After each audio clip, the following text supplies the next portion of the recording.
তিস্তা তীরবর্তীতে দুর্ভোগের কথা জানাতে এই মুহূর্তে সরাসরি যুক্ত হচ্ছেন সহকর্মী মাজেদ মাসুদ।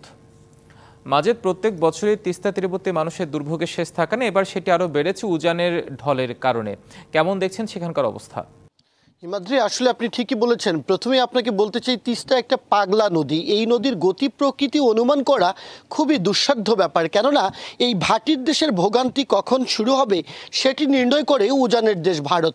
সেখানে যখন বৃষ্টিপাত বেশি হয়, পানি বেড়ে যায়, ঠিক একই সময়ে কিন্তু এই অঞ্চলে তিস্তার পানি ছেড়ে দিয়ে দুকুল ভাসিয়ে দেওয়া হয়। আমরা অন্যান্য বছরেও দেখে থাকি, এই আশ্বিন কার্তিক মাসেও কিন্তু রংপুর অঞ্চলে বন্যা হয়ে থাকে। এই মুহূর্তে আমি যে জায়গাটিতে রয়েছি, গতকাল ঠিক 11টার বুলেটিনে একই জায়গা থেকে আমরা কিন্তু সরাসরি সম্প্রচারে ছিলাম। সে সময় আমরা দেখেছি এখানে পানি ছিল কোমর সমান। 24 ঘন্টার ব্যবধানে সেই পানি কিন্তু আজকে একেবারে নেমে গেছে। অন্যদিকে যে আমনের ক্ষেতগুলো তলিয়েছিল, সেই ক্ষেতগুলো থেকেও কিন্তু পানি সরতে শুরু করেছে। একটি বিষয় আপনাকে না বললেই নয়, যে ক্ষেতগুলোতে গেল 24 ঘন্টা ধরে জলাবদ্ধতা বা পানিতে ডুবেছিল, সেই ক্ষেতগুলো থেকে পানি নেমে যাওয়ার কারণে কৃষির ক্ষয়ক্ষতির পরিমাণ কিছুটা কমে আসবে বলে জানা যাচ্ছে, কৃষি বিভাগ জানিয়েছে। অন্যদিকে যে ঘরবাড়িগুলো নষ্ট হয়েছিল, সেগুলো মেরামতের কাজ চলছে।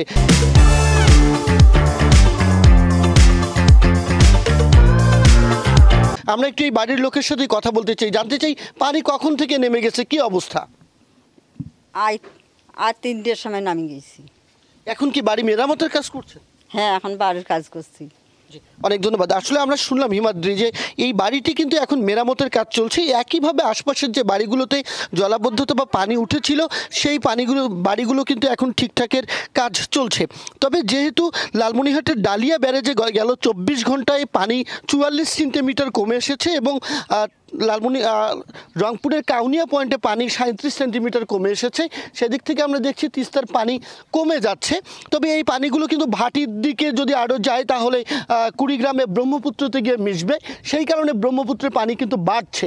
অর্থাৎ বলতে পারি যে আমরা যত ভাটির অঞ্চলের দিকে যত পানি যাবে, ঠিক তত ভাটি অঞ্চলের দিকে ভোগান্তি বাড়বে, এদিকের ভোগান্তি কমবে। তবে একটি দুর্যোগ শেষ হলেও নদী ভাঙ্গনের মতো আরেকটি দুর্যোগ সৃষ্টি হতে পারে বলে সেই শঙ্কা রয়েছে, যদিও পানি উন্নয়ন বোর্ড বলছে তাদের প্রস্তুতি রয়েছে। হিমাদ্রি। মাজেদ, আপনাকে ধন্যবাদ আমাদের সাথে যুক্ত হওয়ার জন্য।